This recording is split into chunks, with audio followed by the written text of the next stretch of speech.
Going live.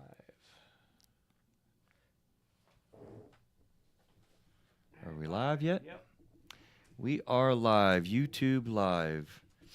October the 26th, 2023.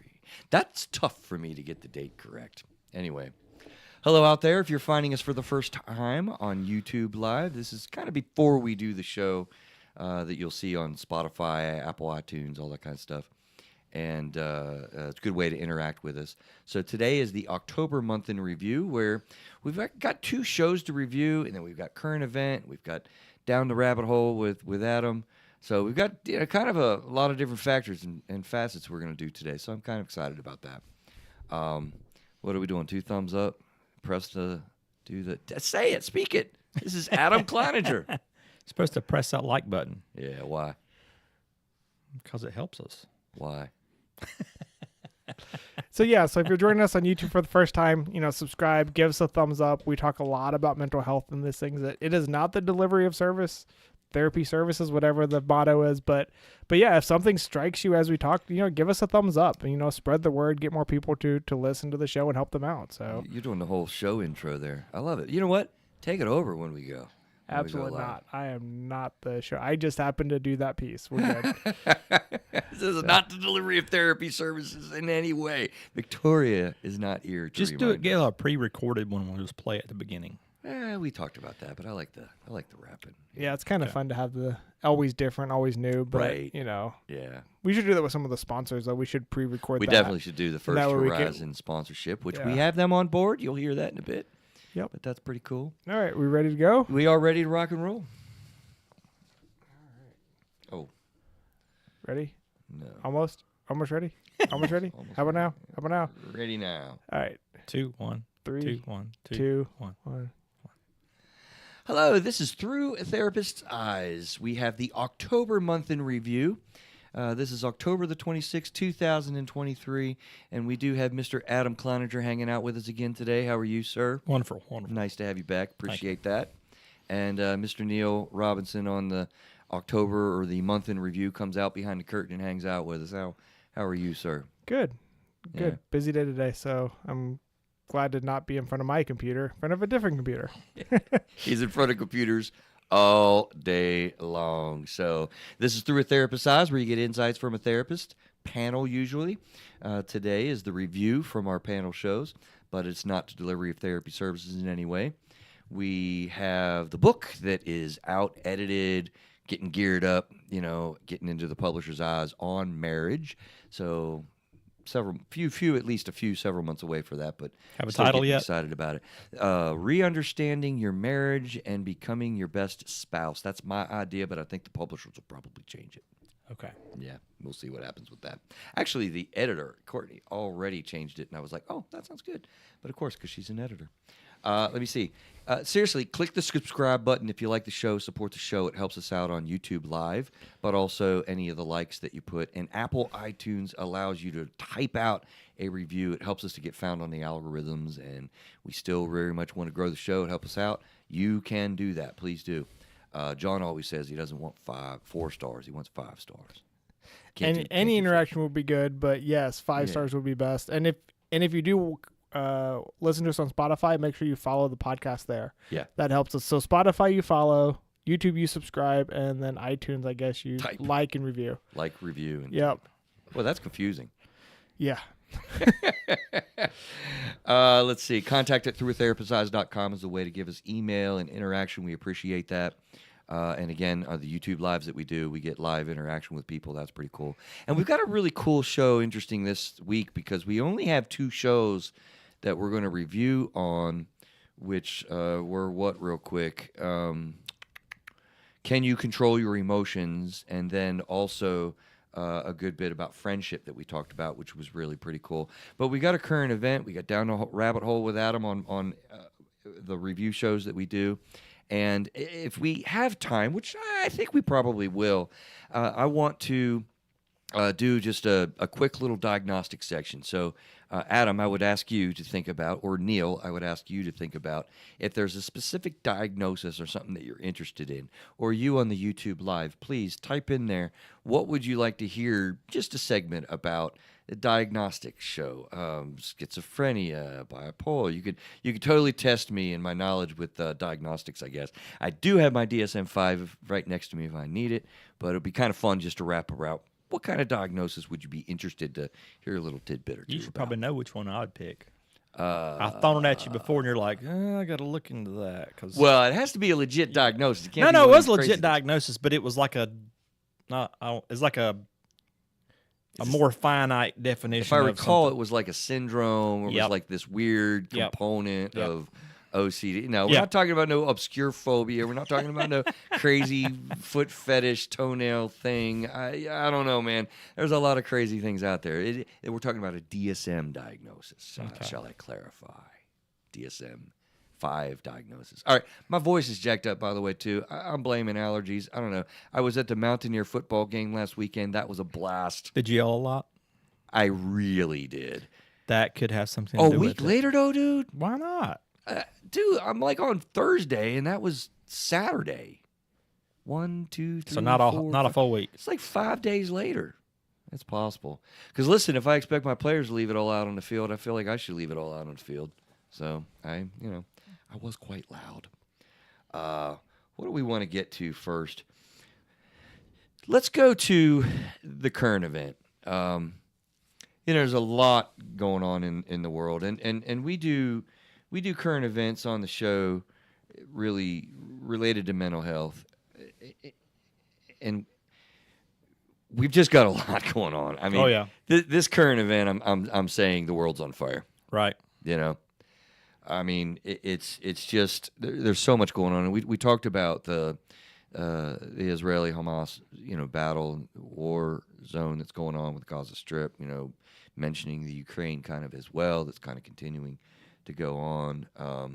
You've got really political unrest, and that's not just in the States, man. I mean, the Israeli government was really in a lot of political unrest. I think, the China with the Philippines. I don't know if you're following the stuff that's going on with the boats over there, in the South China Sea.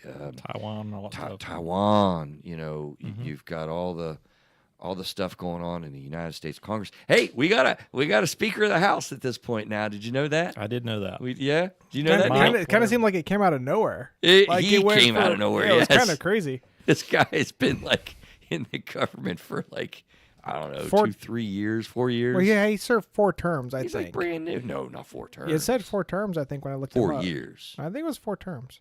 But if they're only 2 years apiece, it's only 8 years. No, I think, I think it was 2018. Anyway, he ain't been there that long.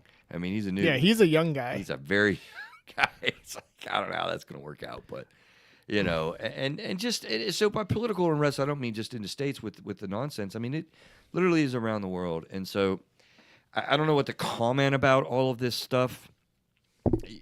On the world stage. I mean, other than. Well, my big finale, I guess I'll throw out now was I really feel like we need, the human contact and a concept of supporting each other. I've really felt like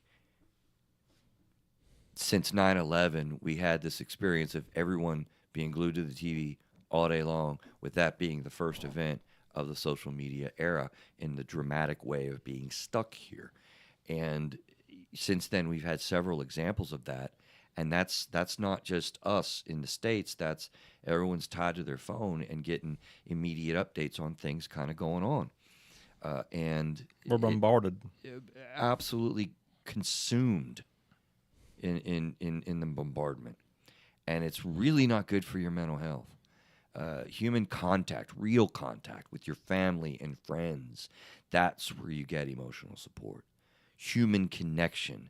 Yeah, we get online connection, but when things get really real and you're in a war zone, or you're worried about your young man or young woman in the military, or people being stuck in the strip, or Ukrainians being in Poland, I mean, you need a hug. You need contact. You need eyeballs to love you and support you. You're not going to get that online. You're not going to get that on Fox News, CNN, or your favorite cable news of choice. So be careful about that. And here in the States, we got yet another major event that is kind of intended to be the current event with Another mass murder up in Maine. Lewiston, Maine. There's believed to be 18 dead. So if you don't know what happened, this is pretty hot off the news. Again, this is October the 26th, 2023. This occurred yesterday, late last night, I gather. 18 believed dead, many injured. Current manhunt on for the person of interest, Robert Card. I understand him to be age 40, Army Reserve since 2002, with no combat deployments. He's a sergeant first class. Card is a petroleum supply specialist who enlisted in December of 2002. And evidently there's been a bulletin was put out by the Marine Information and Analysis Center, a database for law enforcement officials, said that Card recently, quote unquote, recently reported mental health issues to include hearing voices and threats to shoot up the National Guard base in Saco, ME. What is ME? Maine. Maine. That's Maine? Yeah. Oh, interesting. I thought that was MA. No. What's Or- MA? Massachusetts. Massachusetts. Yeah, it is. Yeah. Yeah, you're ME is also manufacturing engineering, but that doesn't It is count. not a It doesn't manufacturing count for this. Not applicable. not applicable. So honestly, guys, we have another mass, event, and I think that we're seeing this around the world. We seem to have more of them in the States than otherwhere. I don't know if that's a true statement. I know people believe that anyway. Data says it is. Huh? Data says it is. Does the data? What does the data say? Yeah, Are data you aware? says it's just that we're not as just because we have Per capita? Yeah, per capita, we're not even top 10. Oh, we are not We're not in top 10. of mass murder events. Correct. Okay. Well, then I'm not surprised at that because, our egocentrism in the United States feel like, we're doing everything. And Right. We're the only ones doing everything. And that's just not true. But here's the thing. I mean, we're going to hear the debates about mass murder events going on, with these conflicts and ideology about gun control, take all the guns away, mental health, condemn all mental health patients because they're dangerous, solutions for mass murder events. You got people talking about defunding the police, and now you got people talking about defunding the FBI. I mean, it's just we need to have these discussions in a rational, science-based, grounded way. And when we get into these states of mind, we don't, and that's a problem. That's reactionary, impulsive, and arguably destructive. Just speaking my mind. So. There's lots of complicated factors with these discussions. And, as I said before, I really feel like we need human contact, human interaction, human support in a real way. Think about eye contact with somebody. Think about getting a hug from somebody. Thinking about having a verbal conversation on the phone with people that love, care, and support you. That's what you need to do. Get off the social media. 15 minutes with the news is probably all you need. Get updates morning and noon and night for 15 minutes max or something like that. You cannot sit there and watch this for an hour or two and think your mental health is going to be okay. It's just not. We have a new human reality with the way that we consume news and get onto this, and it is causing anxiety. It is destructive, and we need to get smarter about it. All right, I'm off my soapbox. But I feel strongly about those things. Comments, thoughts, guys? I mean, what do you think with all the crazy events going on in the world? Other than people are going to be stressed, I mean, that's all it is to it. Right. Neil, what do you think? I think we worry too much about things that we shouldn't worry about. I think the shooter in Maine, what does that have to do with me down here? There's so many things that get sensationalized nationally that I think are just causing more worry. You talk about that overwhelm. I think that's causing a lot of unhealthiness to everything that goes on. Obviously, you look at this guy has mental health problems. He's a one-off. It's not like there's a big issue with it, but they're going to make a big deal about this. Yeah. A guy in Maine that is frustrated at his employer has some sort of a psychotic breakdown, whatever the reason was behind it. Why does North Carolina matter when it comes down to it? Because he's not coming down here to do anything. It's not like we have to be aware of it. But every time there's a situation, it's always all over the news. For 10 hours. It always causes anxiety and worry when it's not really applicable to you. Like, with the school shootings that are horrible, a shooting in Texas at that school doesn't really affect me in North Carolina per se. Now, them promoting it repeatedly is really causing a lot of problems because of copycat people. People get these in their mind. They don't have the human contact to talk things out. They get it stuck in their head. If I do it too, I'll Honestly, be famous, and I get notoriety. That is the copycat. There are so many things that I feel like media, when a lot of things happen, it becomes more of, hey, you need to be informed, and versus we're obsessed about it. We're going to tell everyone. Like I said, it's not anxiety from all of these things. I think is a big concern. Like even the wars in Ukraine and in Israel and Hamas and all that stuff. Right now, it really doesn't affect my space or the space here, and it can extend. It can get to a point where I have two teenagers. I would argue, like I would differ. So it becomes, but it gets to the point with some of these things where you look at a lot of the news that comes out where, one side versus another side, and then we start getting protesting, we start getting affected. But it's like, there's a lot of sensationalization that I think leads to a lot of problems that aren't really there yet. And I think that's part of the struggle you talked about with media. There's so much stuff going on with it. So, Neil, I would say that we are interconnected in and around the world. I mean, we're sitting here in the Charlotte area, North Carolina, in the States, and, we have our connectivity with people all around the world, in Iran, and downloads in the Philippines. I mean, it's really a cool reality. So we are interconnected. I'm okay with the news knowing what's happening because it does interconnect us and we're affected, but not in you use the word, right? Yeah. Sensationalized manner. It can't be 10 hours straight. It's not healthy. Right, exactly. Especially if it doesn't apply to that area. Like, let you know, hey, there's a conflict going on. Here's what's going on. But like when you look at the sensationalization of anytime something happens and then all of a sudden it's all over the world without really looking at what's going on, there becomes a lot of, false, there's a lot of lies or misleading stuff that happens in any part of any news, no matter what area you look at, whether it's as simple as sports because some guy missed a field goal and next he's the worst kicker ever to politics. Yeah, we ought to have a 10-hour show on what's going on with the offensive coordinator for the Pittsburgh Steelers. Right? That's what we need to focus on, people. Once again, that doesn't apply to me. I don't care does, about the Neil. Steelers. It's important, man. Real quick, we have a lot to get to, so we'll get off of this. But it's an interesting YouTube question that we have with, what do you think happened to this Mr. Robert Card? And it's. What's going on with his mental health. I mean, it's impossible to say, and that's the thing that you get to, right? It gets sensationalized, and this is quite possibly a person who has mental health problems. But again, I caution us. I don't know what's going on with his mental health. He may have trauma. He may have a bipolar manic reality. He may, and I'm saying may. I don't know this guy. I don't know the news. He may have schizoaffective disorder where you get hallucinations in combinations with impulsive manic behavior. It could be any number of things. But the thing is in the sensationalization, Neil, and this is what I care about with mental health, right? We're going to be saying that all mental health patients are dangerous. It's a leap. Yeah.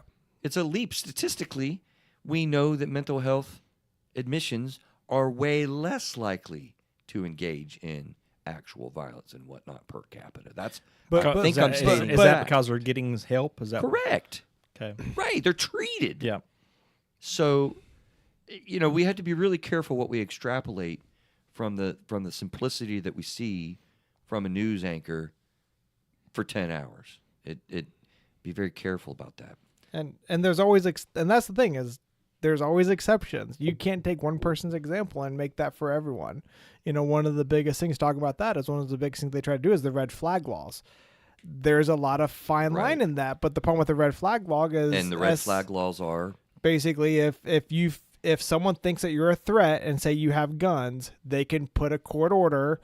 They can come take your guns until you're deemed safe. But the problem is there's no real qualifications for it. There's a lot of people who use that for negative. Like, I don't like my neighbor, so I'm going to call the police, say he's a threat. There's manipulation, but there's also a complete lack of predictability. Mm-hmm. Yeah. I'm good at what I do. I'll make that bold statement. I'm good with what I do with diagnostics. I'm good with what I do in being on somebody's level. I'm good with what I do in mental health. I really am. I do not have very good predictability ability at all. And that's because no one does. Truly, truly. We just don't. You got people that you would think would be right there that never do anything. You got people you have no clue about, and There's no record for this guy. And that's the problem with a lot of these things. People are trying to prevent something that is pretty much unpreventable, and they're always. And I think in trauma, part of the biggest issue is they're trying to find answers and solutions to things that they don't understand. Like, why is this guy doing it? And I think you have to understand. And like I said, sensationalization is, oh my God, this happened. How are we going to fix it? And you create all these things, but you don't think about what it really means to set up, red flag walls and what that is. Because red flag walls seem really great in practice. Yeah, and I'm not even totally against that. I'm not, I mean. But how do you implement? Well, I have ideas about that, Yeah. In a rational, mental health grounded fashion. Yep. If somebody's been admitted, you don't need to have, firearms and suicidal utensils, for lack of a better way of putting it, in your immediate ready possession. There's standard discharge plans that we offer in hospitals. You got to be. That's a slippery slope there, because you might get where people start thinking, well, I'm not going to get mental health assistance because fair if enough. I do, they're going to take my guns from me. Right. Yeah. This is not that. This is some standard safety protocols that we talk about with family, and voluntarily really is what it is. I mean, most of the people I've talked to with this, it's a voluntary reality because they want to be well. Okay, well, let's remove the temptations for your suicidal ideations or whatever. So we go down with that. I do have a lot of ideas about it, but Maybe that needs to be a show. It sounds like a whole show. Yeah, I'd be curious what the panel would say about that. All right, let's move on because of maybe we won't get to the diagnostic section, but just a reminder, I'm actually excited about doing that. So I want to kind of reserve time at the end. Even if it's 5-10 minutes, I want to get somebody's feedback, one of you two or somebody on YouTube to help us out with what kind of diagnostic would you enjoy hearing a little segment about. But Adam, we're going down the rabbit hole, man. We have already gone into one rabbit hole. We're going to pop our head out and jump on the ground and go back into another rabbit hole with you. But I tell you, we've had a lot of this, what do we had, like this anger thing. We've had this rage room stuff. We've had this, cocaine whales and sharks and bears and stuff. Right. So we were looking for a positive, uplifting topic. What do we got, it's brother? not going to happen today. It's not going to happen today. There was one topic I was looking at about orcas again, but I didn't go into that. It's actually really interesting. I won't go into that, but this one comes from. Actually, we talk about things being connected. This has come from BBC News, but they're talking about something going on in the U.S. I didn't write down exactly word for word, so don't worry. We're fine. So the title said, Instagram sued over harm to young people's mental health. I saw that. Did you read the article at all? I did not. Okay, so I wrote down some notes here. And I didn't write down verbatim, so no worry. Yeah, we're paraphrasing. Yeah, okay, we're paraphrasing. In a federal lawsuit announced by several U.S. states, Meta, parent company of Facebook and Instagram, has been accused of misleading the public about risks on social media. The lawsuit claims the company, and I'm going to use the word they had, ensnared users while concealing substantial danger and collecting data of children under 13, which disregards the Children's Online Privacy Protection Act. Yep. Now, I know we talked about, and I usually got a question for you, and I don't have a question for you this time. Oh, I got answers for the questions you're not going to answer. I figured you would want to talk about this because we talked about stuff about social media, and you kind of even touched base on that now. So that's my topic. I love it. I love it. And I'm going to be crazy. Listen, I'm not a litigious kind of guy. Is that a word? Litigious? Litigious? Litigious. I'm not a litigious kind of guy. We need John. Where's John when we need him? He would know that exactly. Anyway, I don't like lawsuits, all that kind of stuff that people get into and whatever. But I tell you what, when you got big companies doing something that's wrong, when they clearly know that it's wrong, and everything that I would deduce, they're purposely making sticky customers. That's what you call it in marketing and business circles and such. And what that means is I want to make a platform, I want to make a product that makes you come back, makes you want to come back. And the more FaceTime that you get, the more real time that you get, the more button clicking and all the stuff that you have, you make more money. And so the harm that we have begun to understand for sure that happens with kids is sacrificed for the goal of making money with a known entity of anxiety creation. Yeah, I think they know what they're doing.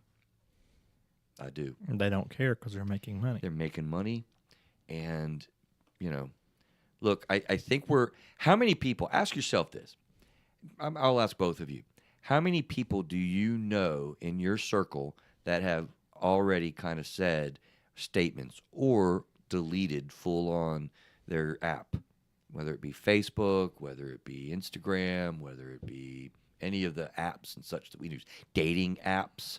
How many people in your circles do you know of people? Because I know of, myself. I've been surprised that my wife has actually said Facebook, 86. A couple other friends. I think you and I have talked about it, Neil. I think you have said, right? I'm still on them. Maybe I'm wrong. Just because, but it's having two teenagers, you see the effect of social media or YouTube or any of those things. So, but I think it's funny that it's all about when you look at the litigious nature of what's going on. He said. Yeah, what he said. It's the fun thing is it's not even about the children's mental health, it's the children's privacy. Like, it's really funny when you look at that, like what they're actually filing lawsuit against. It's not really about like the well-being of the children. You think about RJ Morris and Philip, whatever they are, the tobacco companies. How long it was before you start realizing the negative effects, and then you find out, oh wait, they're targeting kids and teenagers in their advertising, and then you saw what happened. They've gone downhill. Like that's what needs to happen with Meta and stuff. Like a lot of those things, TikTok. They brought a neuroscientist to develop the app to make it addictive. It's been proven. That's the part that I think is going to come down, that you're going to find out as more and more studies come out, what happens to these kids that are stuck in these types of apps. And then what does that mean down the road? That's, the depressions, the suicides, the weird ideologies, like all that stuff comes down is because they're stuck and their brains they're absorbing so much stuff and their brains can't process, going back to the current events, all that information. Right. It's bombardment. The bad thing is you're going to have so many studies that's going to stifle that down because there's money in that too. I mean, that's where funding comes from. Well, we've covered on this show for as well, about, big pharma, the pharmacological reality that happened with opioids. I remember a very particular quote, and we've covered it on the show, where they're like, look, these people eat this stuff like Doritos. I mean, in the insides of the discussion, it was caught in some recording or some text or something, I forget. But, there is a clear knowledge of what Meta's doing by Meta folks, and it's making money. And so the anxiety, the suicide rates, the depressions, the isolation, the turmoil, the overwhelm just gets sacrificed for making money. And the only way you can deal with that is lawsuits, class action suits, man. And that's what's happening with opioids. You make the pain, the greater lawsuit than the pain. Cost, yes. Yeah, I think there was something about that, some movie with Nicolas Cage where he would go through and look at like card defects, and literally the calculation was, is it cheaper for us to recall than it is to pay out lawsuits? And on a big level, that's the calculation that finance officers are doing in these rooms, man. So, yeah, what do you think, Adam? Did we answer the question that you didn't ask? Yes, you did.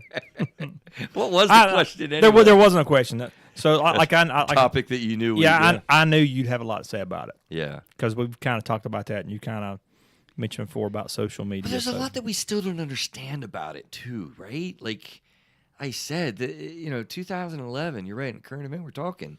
This is new to humankind. This is new to the human race. Like, we do not understand a lot about what happens neurologically with young people, but us adults, just the same, man. I know how I feel after I watch, I'll flip around PBS and MSNBC and what's Gutfield saying about this and what about the Five? That's, CNN, and I'm looking and I'm like, wait a minute, what time is it? What am I doing? This is ridiculous. Stop. No, and the thing too, like, because you think about when 9/11 happened and what you had, the biggest difference, it's this. It's one thing to have the news the way that the news is, like 9/11, it was all over. Like, I remember watching on the news. but you didn't have 24/7 No. like in front of your face. The smartphone changes a lot of the stuff that happened, changes that exposure. Like, it's one thing to make the effort to just turn the TV on. It's another thing to have this phone you carry with you all the time. You hit a button. Oh, wait, look at that notification. We've all got them. That changes. I mean, that changed everything, getting it on your phone. You know how it's changed it the most for me? These cell phones, Neil. So I, like, on Sunday when I'm coming home from church or whatever, it's about 1:30, 2 o'clock before I really get to settle down. Do you know how difficult it is to avoid the Pittsburgh Steelers scores with these daggum cell phones and Instagram and everybody posting me and talking to me about it? I want to watch my recorded sporting program. Sunday at 1 o'clock, you and me are going to start doing recap. I know, you guys like text me and stuff. And he has friends that just mess with him. Yeah, like this guy here with the WVU game. It's not kind. Well, we had one the other day. I knew he had it recorded, so I texted him and I said, "Are you still watching the game?" He said, "I just started the fourth quarter." I said, "Sorry, man," and that's all I said. His team won. And he's like, "No, man, don't do that to me." All my friends know not to do that, and you're one of the last holdouts that purposely messed me up. These cell phones are bad, Neil. They don't let me watch my team. Anyway, how about we get to the shows that we did this month? Can you control your emotions and friendships? Do we miss them? And that was a different take on what we miss and what we don't. Adam, let's get this out of the way, man. On the idea of can you control your emotions? Do you want to go ahead and say your expression? Yeah, I know you're going to bring it. The one that just drives you. I mean, the one that you can't control your emotions. But you need to say the whole daggum thing on, right? You I do, and you always add to it. The whole line. It is what it is. That's not the whole line. No, that's all I have to say. That is not true. You know it. You know it. It is what it is, so we do what we can do. You know it. Listen, I enjoy the conversation that we had with Neil and John, because we really got into understanding what we really even mean by control, what our really emotions are, and is there a difference between stopping emotions and controlling emotions? And I think that there was a lot of, I mean, it's an obvious question, right? Can you control your emotions? Is there anybody really realistically is going to say no to that question? Again, this comes down like all other things. How do you define what actually is control? Says the engineer. No, I mean, if you say, well, control is, well, I absolutely will not be sad if this happens. Okay, that's Right. one definition. Or you could say, well, I'm going to be sad, but I'm not going to let it control me. That's a whole nother thing. It is. I don't think I talked about it as much when we did the show, but honestly, I feel like people subscribe to statements. They subscribe to memes that will have reels and stuff that are out there now where people talk about how you can't control how you feel, right? And these are pretty famous quotes. I didn't get to it on the show either because there's a lot of quotes that we went through, and I'm like, I don't even want to go down that but people subscribe to that, believe that, I think because we're fearful about our emotions and overwhelmed with the way that we feel and how this stuff goes. And so don't be confused with being intimidated or fearful about the way that you feel, thinking that you can't control it. My entire industry is based on you can control and manage the way that you feel. I think manage is better. It's a better word. Not really control. Manage is probably better. Well, I think I disagree. I mean, you're controlling how you feel when you do deep breathing. You literally immediately influence your mental health affect. Affect's a fancy word for saying the way that you feel. You control it. You can control your heart rate when you're in a panic attack by deep breathing. It's control. You control your heart rate, believe it or not. And people would probably be like, well, you can't control. How you can control your heart rate? Can you stop your heart rate by thinking about it? You can absolutely bring it down to like one. Can beat you a stop second. it? No. Okay, you can't control it. You can't can stop manage it. You can't. We're not talking about your physiology. We're talking about your emotions, the mental side of the whole aspect. similar thing, though. Hold on. Similar Now, thing. a lot of the emotions is physiological too, though. So A lot of it is. So I agree just with saying.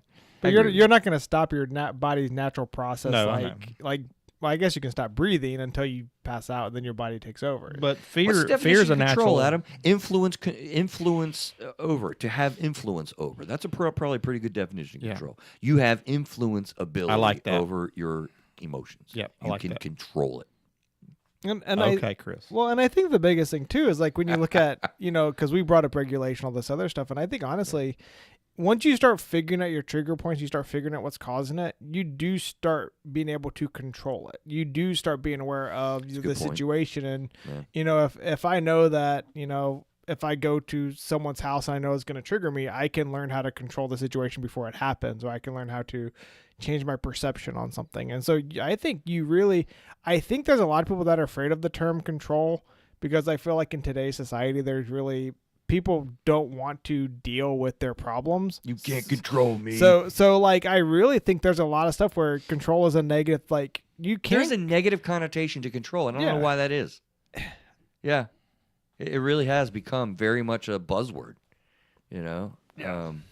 It's the engulfment insecurities that we talk about, a lot.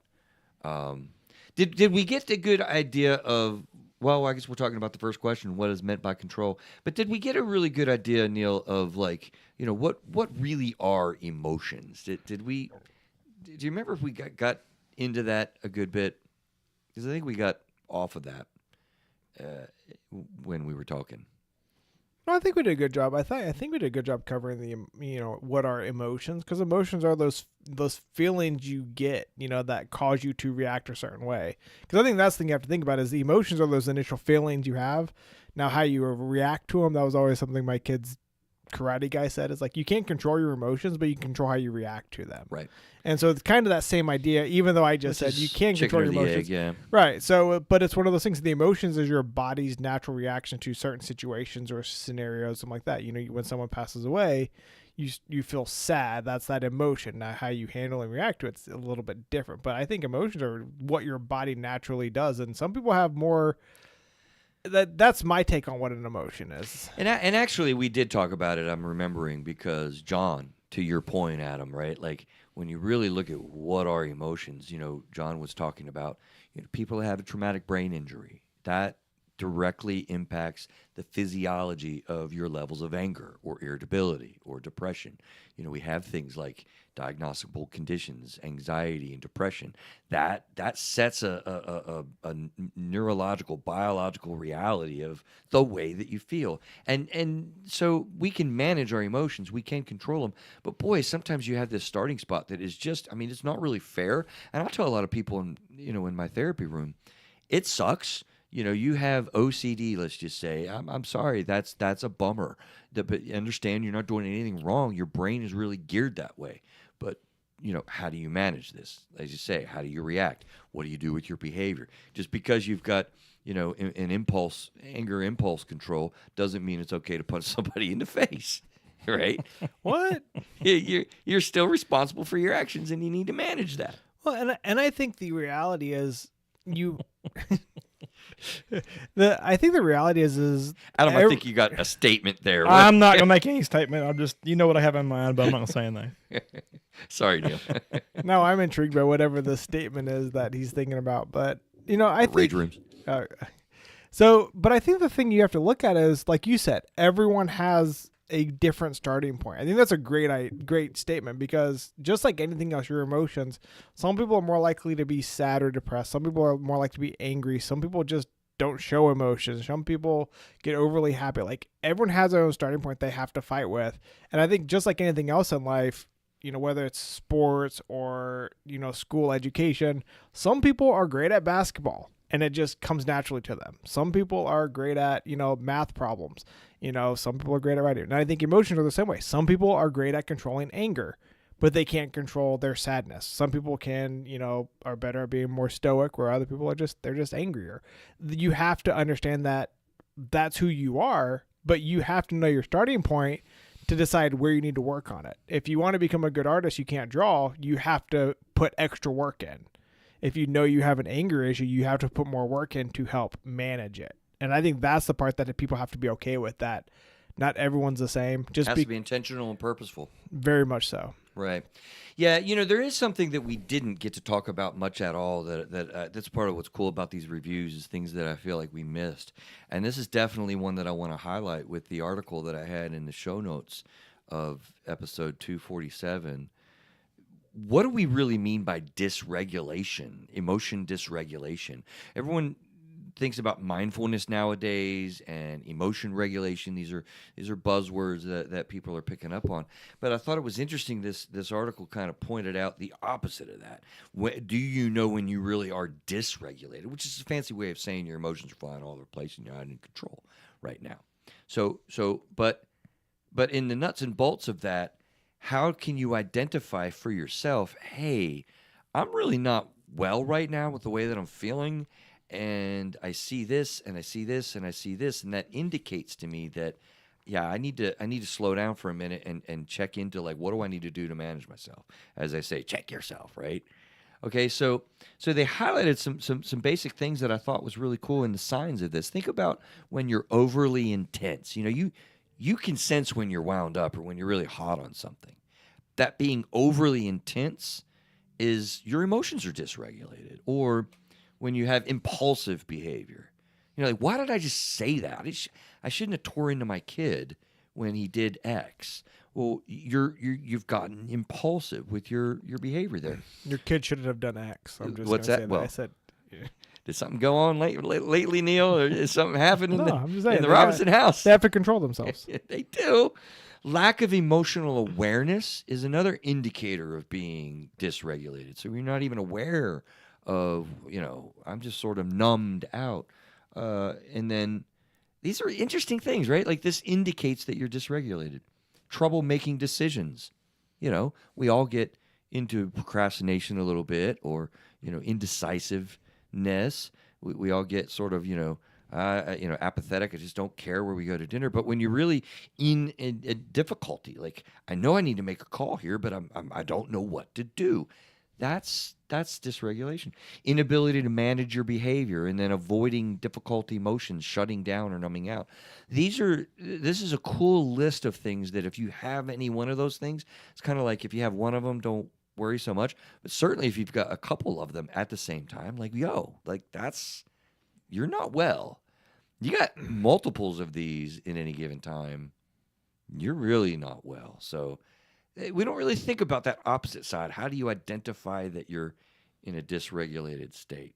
Is that a weird concept, Adam? No, because I can actually relate to it. If you feel a little off there, sometimes you got to step back and think, okay, I've been a little irritable this week. I've been a little snappy at work. Is it your time of the month? I mean, I'm just saying. Say you've just been irritable or whatever. You might think to yourself, I've been kind of cranky at work, or I've been kind of, yelling at the kids more than normal, or whatever, or I just can't think. Things are bugging me more than they should. Yeah, I got mad at the guy that cut me off, and I tried to run him off the road. Whatever it is. If you feel like it's something that you feel a little off, maybe there's something to it. I think that's all you're really saying, right? It absolutely is. It absolutely is. I mean, it's really, and just to go a little further with it, I mean, you've got trouble sleeping and holding grudges longer than you should, minor arguments that turn into blowouts, negative effects on, your work or your school. You're just not, on point. Substance abuse, binge eating, trouble resolving conflicts. I mean, it was a really thorough list of things that help you to really regulate and understand I need to regulate. So where do we land real quick? Gratitude goes a long way. We landed on the idea of really looking at self-talk and how you get into self-loathing and, getting into understanding what emotions are really trying to tell you, and just when you get in that spot, Adam, that you were saying, when you awareness, step back and what am I really need to be aware of now? And then, we're going to talk about friendship in a minute, but relying on supports, relying on friends, relying on people in your life, like that's a huge part of managing and controlling the way that you feel. When you simply have a conversation with a friend and just vent on them and dump on them and, bounce your thoughts off of their ears, they don't even have to say anything, that inherently changes the way that you feel. It's a crazy weird thing because you're not alone with it anymore. I literally just had a conversation with Adam, and he heard what I'm thinking about, and boom, maybe I feel worse. I guarantee you, you're probably likely to feel different, and probably you're likely to feel better, right? So these are some things, we can control them. It is what it is. But Adam, we can That's the end of the statement. do what we can do. Let's take a quick break, though, before we get to the other review, to remind you that if you like what we're talking about, click the little like buttons. Neil, what do we got? Like for this and snap for that, and what are the three? Just if you haven't subscribed already, subscribe to YouTube. If you're watching us on YouTube, also give us a thumbs up. If it means something to you, because that means it's going to be put on more people's feeds and stuff like that. So yeah, so just You can also share. And we have, yes, we can share. Share the episode. See an episode, send it to somebody, share it to them. So we have a sponsor, First Horizon, that is awesomely aboard. We appreciate their participation and supporting the show. They are a real friendly, fun bank to fun with. What am I talking about? He's a little off. Maybe he's not managing things well. I am. I'm dysregulated. You're going to dysregulate me, Neil, if you keep it up. Actually, I meant Adam. Anyway. No, First Horizon has been on with us, supporting the show for about a month or two. We really appreciate their board. Go check out their branch anywhere in the United States. Although they may be overseas, too. I don't know. We need to find What's their name again? First Horizon. First Bank. Horizon Bank. All right, so the next show that we did, episode 242, friendships. Do we miss them? The questions: do you know what a friendship is? How do you make new friends, really? And do you have, do you realize? The answer is yes. Do you realize? Do you have to maintain this relationship? I think I may have seen part of this episode. What do you mean? This the one where John was talking about being at the hospital waiting because his wife had 13 hours of surgery? Yep. And the one guy said, you need to have more faith, and he almost wanted to punch him. Yeah. Yeah. I think it's interesting when John gets angry or something. It's like, I love him. He gets it. It's like, you wanted to punch somebody? What are you talking about? It's like, you are so peaceful.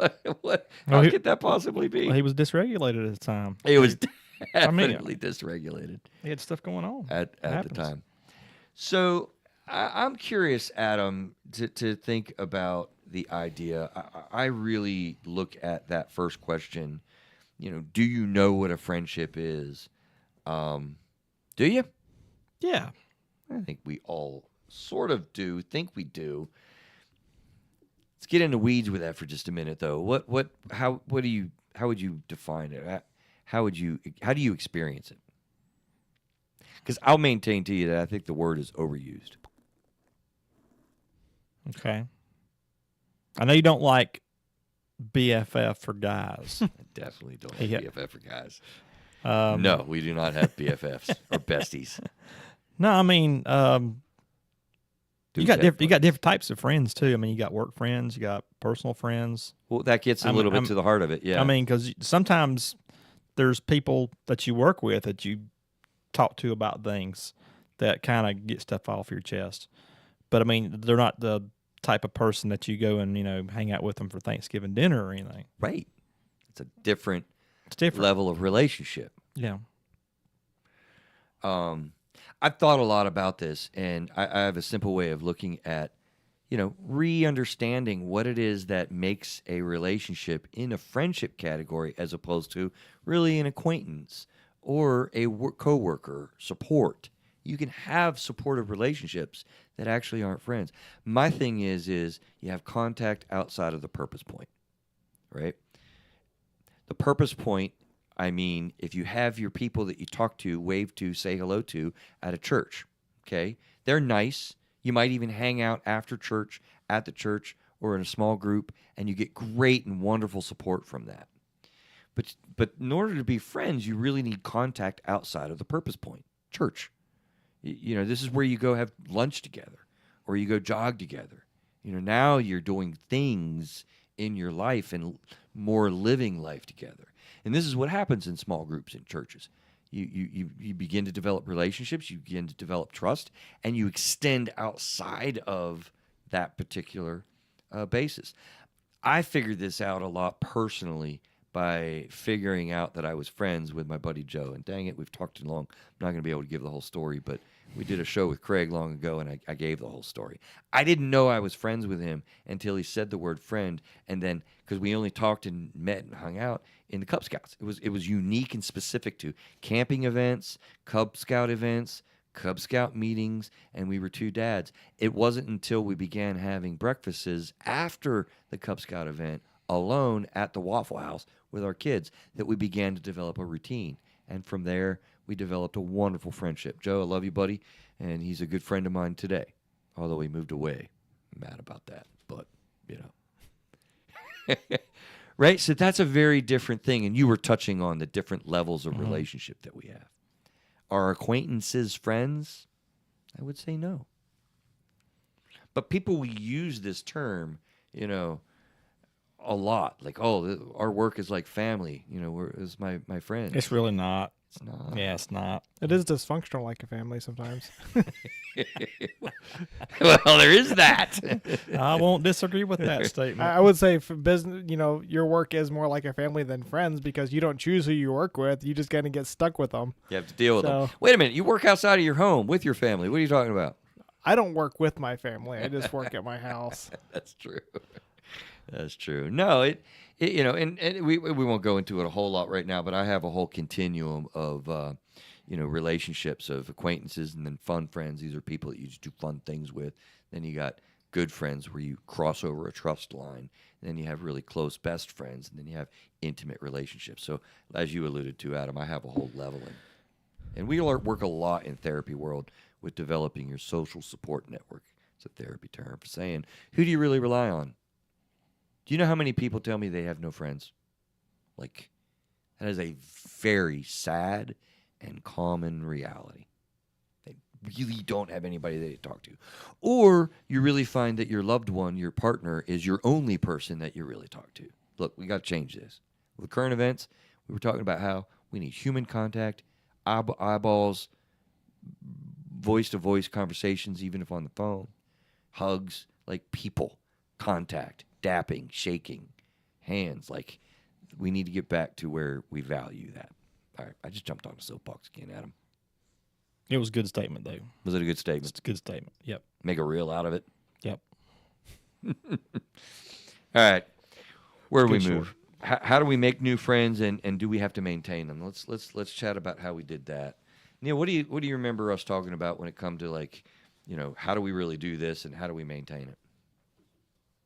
I think, you know, part of the thing that got brought up was, you know, one, it has to be intentional when it comes. Sometimes with friendships, it has to be intentional. You have to put yourself out there. So, like, if, you know, you and Joe, like, whoever initiated that first breakfast, like, you have to be intentional about wanting to make friends, or you want to extend that relationship to build that trust and that vulnerability with it. That's the one thing. And then the other part of it, when you look at the friendships, is, you know, is it benefiting you? Friendships are weird to me. Like, I don't think it always has to be 50-50 or whatever. Like, because I think there are times in friendships where, like, you needed Joe more than Joe needed you at certain times, and then sometimes it's the opposite. And I think there's sometimes it shifts the scale. Now, I think Victoria brought it up. What if I'm always in one-sided friendships? That's when it gets bad for you to do it. But a lot of times, sometimes the friendship is one person needs the attention, needs the friendship more than the other person at that time. But it always, to me, it's a seesaw. It's a back and forth, or it's at least 50-50. And I think that's a good key, that you want to make sure that a friendship benefits both sides of the equation.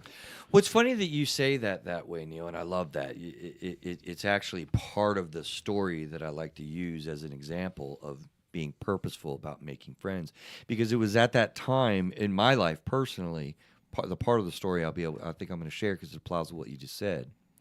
I looked around. I was actually coming out of what we've talked about before, the lost decade, and I'm kind of like, I don't have any friends. I said that myself out loud. I'm like, I got to change that, and I literally, like, targeted multiple people. And part of the point that I would like to make is that really being purposeful about that is kind of like dating. And that's weird and creepy.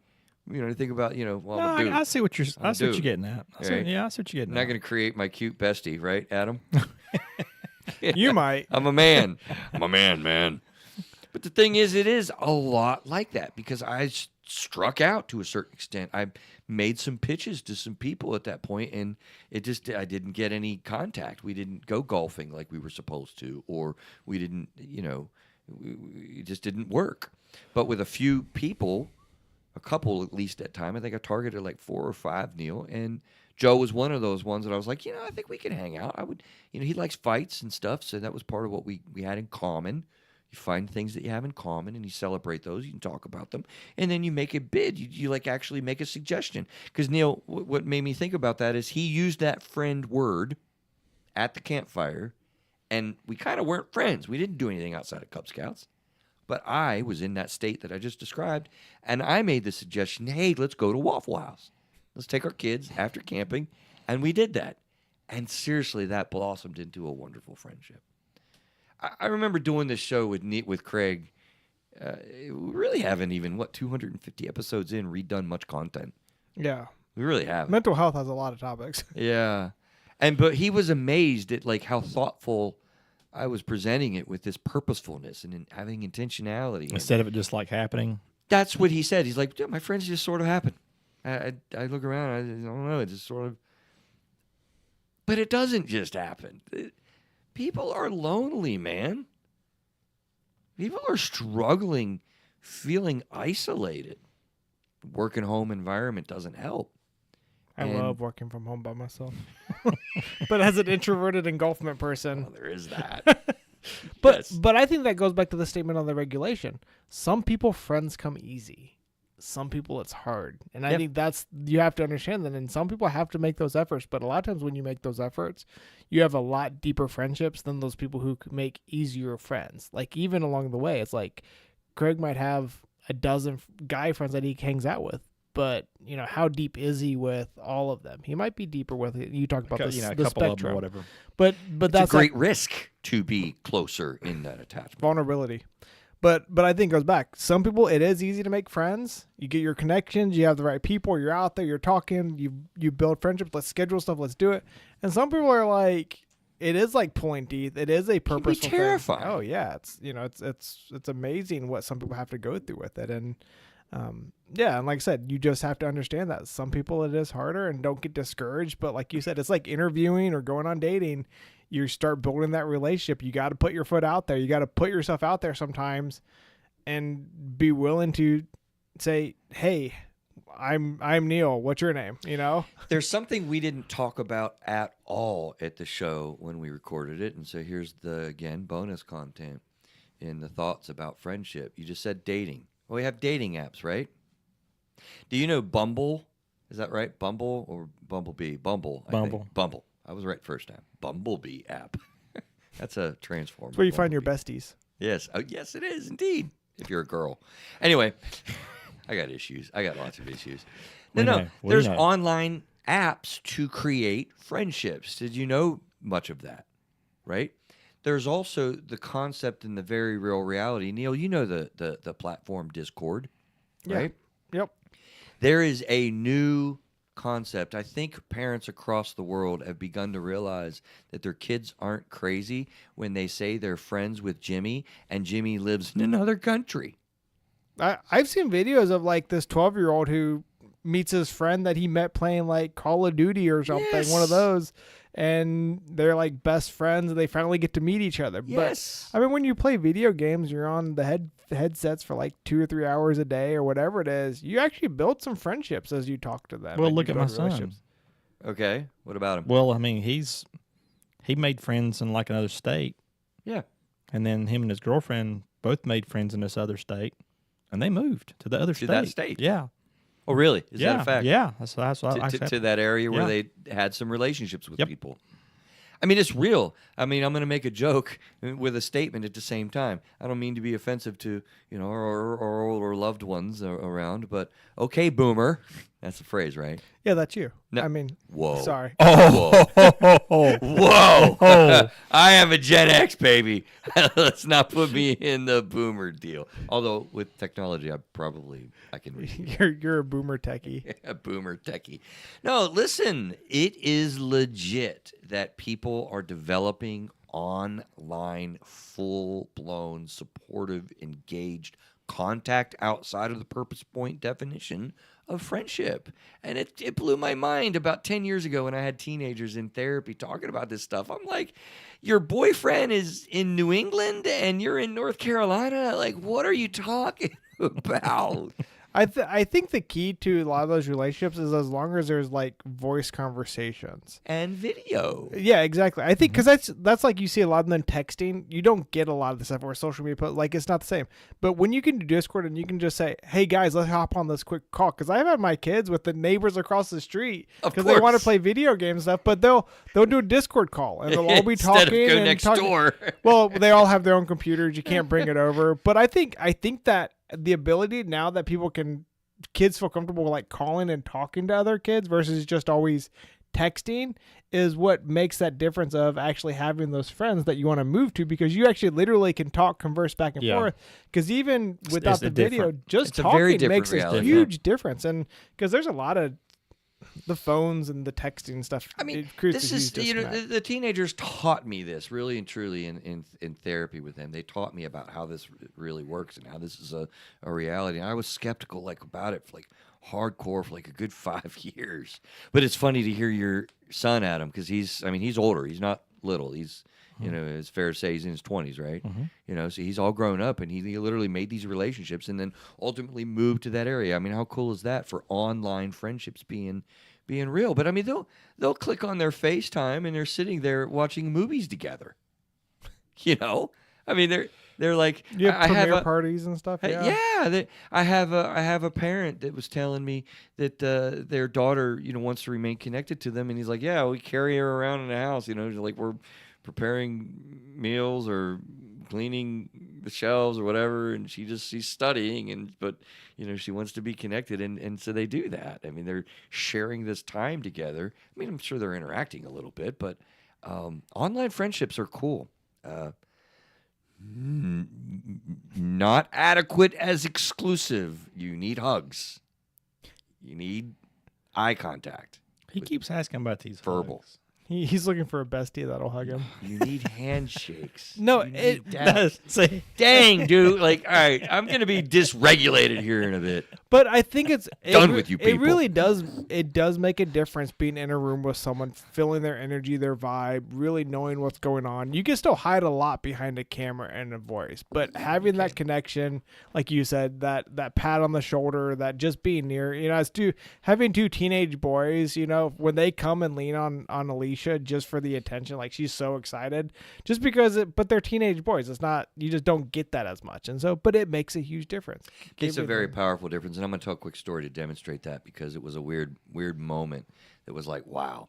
So as an insecure kid, not too far away from the divorce years, I was kind of like, trying to find myself. I didn't really get grooving until college, if I arguably ever got cool, which that's a different story. But nevertheless, as a 16, 17-year-old kid working in a restaurant, I was pretty insecure at that time. And I'll never forget just bussing tables and doing the food and beverage business stuff, whatever, hanging out. There was one particular moment. There was this cool kid that I looked up to. His name was Shmoo, I think. That was his nickname, Shmoo. No, he was a cool dude. Shmoo was smooth. Shmoo was smooth, man. He was cool. Shmoo was smooth. He was a really cool dude, and I looked up to him, and I'm walking in the hallway or towards the dining room to go bus a table or whatever, and he was walking because it just felt like he acknowledged me being there. He appreciated me being there. He was encouraging me or supporting me or just whatever was in his brain. Probably nothing, but to me it was a big deal. And you just can't get that online. That's the point. And then he moved away the next week. Yeah. No, I'm just kidding. I don't know. Joe moved away. It does make. I mean, you see the videos of the teachers who have special handshakes for all their kids. There's a connection. That you are correct. That having that physical thing, the sports, the high fiving at sports and all that stuff, celebrating together, hugging when there's sadness. It's a huge. Let me show my benefit. manhood. I was like not comfortable when I was on second base playing baseball, and the dude tapped my rear end. Oh, I'm like, dude, I've never been okay with that. What is that? That's always. Why is that a As a thing? wrestler, I don't get it either. It's just weird. Like, why would the coach? Like, That's what he did. He was this big dude, and I'm like on second base. I just hit a double, and he's like, boom. I'm like, whoa. It's only happened to me one time in my life. Yeah, I never got that one in sports. All right. I made a conscious decision because our conversation was good and we didn't really get into the friendship stuff, and I wanted to cover some of those things. So we did not do the diagnostic thing, but I think I'm correct in saying the YouTube Live, did not come up with a diagnosis in any way. So I'm not letting anybody down on the YouTube Live, and I think that we covered a lot of good stuff. So how do we take us out of here, guys? What do you think? Closing comments, thoughts? Crickets? Dude. They looked at each other on YouTube Live and I look at him to What see. is I want to that? give him a chance to talk first before I say. I mean, I think both topics are applicable a lot in today's society. So I think it was great that we covered it. I love we talked about can you control your attraction a few months ago, and the controlling your emotions was. I like the way they talked about it. dovetailed off of that. Yeah, I like the regulation. I think it's important to talk about friendships because, like you said, in the world that we're disconnected, friendships are super undervalued right now, but they're so needed. And so I think that's very important. So I thought they were great topics. So good job, Chris. Yeah, I want to talk about friendship, and I want to think a little bit more about different angles with this because it isn't. I was frustrated. That's why we did friendship concept, because it occurred to me we hadn't talked about it. I'm like, why are we not talking about this issue? It's such an important part of mental health. I like your definition about friends. Contact outside of the purpose point. I like that. Yeah. If you really think about it, that actually is a really good definition. Mm-hmm. When you make the point to actually hang out with someone when you don't have to, Yeah. Yeah. So it's not a forced audience at work or whatever. Yeah, sure, Adam. I care about you, man. Tell me all about all your troubles. Oh, my God. This guy won't shut up. You're afraid that that's what they're saying. But, we need to get some different angles on friendship. If you have any ideas out there, please let us know. Give us contact at throughatherapist'seyes.com is a great way to tell us what would you like to know about friendships more. Where do you think we're lacking in talking about? And, when friendships go bad, that's like a topic oftentimes that goes people wonder about. I think the one-sided friendship that Victoria talked about, I would actually be intrigued the difference between female and male friendships. Because I feel like there's that's interesting. there's We made jokes about it tonight. I've kind of because I like talking to my wife and talking. And I know I have a few groups and I have some people that I hang out with, and it's just the dynamic of a bunch of guy friends versus a bunch of girlfriend. I feel like there's a lot of differences to it. That's curious. That might be a good idea. Gendered issues with friendship. Yeah. Okay. Cool deal. Well, listen, I hope you enjoyed the October month in review, and particularly some of the thoughts about the current events and stuff. There's a lot of things going on out there in the world. Know that we're with you in any way that we can be. Let's have human contact in an appropriate and supportive way as much as possible through whatever means possible. All right. Take care. We'll see you.